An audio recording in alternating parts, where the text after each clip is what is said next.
میری بات غور سے سنو، دنیا کا سب سے بڑا رشتہ خاوند اور بیوی ہے، سب سے مقدس رشتہ ماں باپ ہے، لیکن سب سے بڑا رشتہ خاوند اور بیوی ہے۔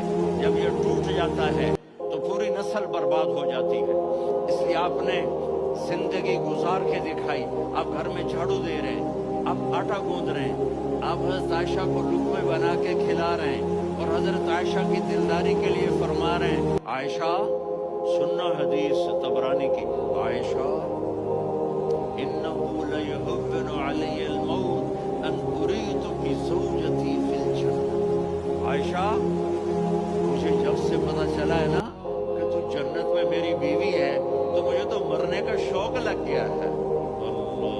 اللہ کی قسم ہمیں سکھانے کے لیے تھا، جس نے اللہ کو دیکھ لیا ہو اسے عورت کی کیا خواہش رہ جاتی ہے۔ یہ ہمیں سکھانے کے لیے تھا کہ سب سے زیادہ عزت بیوی اپنے خامد کو دے، خامد اپنی بیوی کو دے۔ ہن لباس لکم وانتم لباس لہن، تمہاری بیوی تمہارا لباس ہے، اور اللہ بیوی سے کہتا تیرا خامد تیرا لباس ہے۔ آپ نے 11 گھروں کو کس طرح آباد کیا، کس محبت سے کیا کہ 2 مہینے چولہا نہیں جلتا اور کسی کی زبان پر شکایت نہیں۔ یہ حسن سلوک، یہ محبت